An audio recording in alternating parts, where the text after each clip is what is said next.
Hi, Joe. First Draft is an organization that researches misinformation. So we've been tracking narratives about the Australian election basically since mid last year. And what have you found online about this latest election? Yeah, so we have seen a lot of narratives that are US inspired, meaning narratives that are very similar to those surrounding the 2020 US election.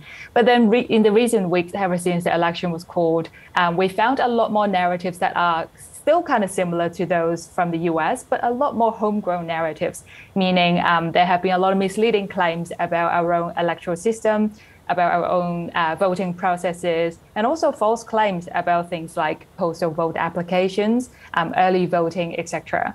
And what kind of people are posting this information? What's their aim? There are certainly a lot of individual users, and we're not sure what their aims are. But there are also, more notably, a lot of politicians, political parties, especially the minor parties, sharing a lot of false claims and conspiracy theories about the voting processes and also the electoral system. And are they getting much attention, or is it really still a fringe thing?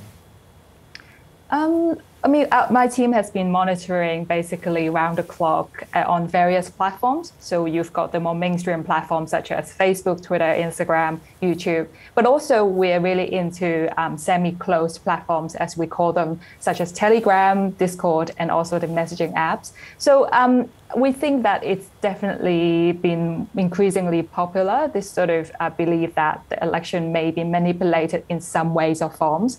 We're not sure how many people really believe in these claims or speculations, but it's definitely gaining traction, and it's something, if it becomes more viral, it's definitely something to worry about. Yeah, this ended up being incredibly dangerous in the US. What are your concerns about what's happening here? The thing is, Joe, a lot of these claims at the moment, they're unverified and baseless, right? For example, speculation that you can vote multiple times and no one's ever going to find out. So that's kind of all good to say that for now. But then imagine if enough number of people are talking about it and some of them actually go and try to do it, it can actually well become a real world problem. So we are just thinking that, we really want to keep track of these online narratives so that we can warn members of the public. We can also warn authorities that these claims are circulating online. And as we see the examples from the US and other countries, it can well become a real life issue. And what are the social media platforms' policies on this? It depends on the platforms that you're talking about. Some platforms have more rigorous content moderation policies in place. So, for example, a couple of weeks ago, there was a video posted by One Nation on Facebook, and it contains false claims about voter fraud and things like that. So that video has been taken down by a number of platforms. But then there are copies of it. It's actually still going around in other platforms that don't really monitor or moderate content because of how they position themselves. So these are platforms that we probably are more focused on because users are not really sure about what's false or what's misleading. They don't really have the guideposts. So those are what we call semi-closed platforms, and we're really paying close attention to those. And so do you yourself bring to the attention of these social media platforms examples of unfounded conspiracy theories? And have you found the social media platforms to be receptive to your concerns? I think one of the things that we notice in this election are the ads, the online ads. So they are placed on different platforms, for example, Facebook or different Google products such as YouTube. So one of the things that I notice from my own experience using the internet is that, for example, if you come across a YouTube video, you may or may not realize that it's been placed as an ad. So you would just watch the video as if a video that you just come across. But the issue with that is that the person or the party who placed the ad, they have a plan to target you or your demographic, right? So it's a whole campaign going on behind the scene. But as user, you may not realize that that's going on and that you are being targeted.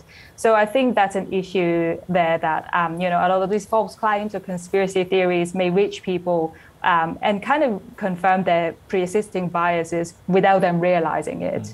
So what's your advice to people? Our advice at First Draft is definitely to question everything you see online and to verify or try to fact check them. And if you're not sure how to do them, you can contact one of organizations like ourselves or the fact checkers that are available in the country. And also another thing is the AEC has such a good presence online these days, so you can easily tag them or DM them on social media, and they have been really responsive. And so the gist of the story is always go to trusted sources and just don't take anything as is, because you just don't know what the agenda is behind. Yeah, I noticed even the Washington Post, I think, was doing a story on the AEC's social media team. And so what role does the AEC have in this sphere as a policeman? So obviously, because information from them about the election would be what we all we all follow. So we should really go to them as the trusted source.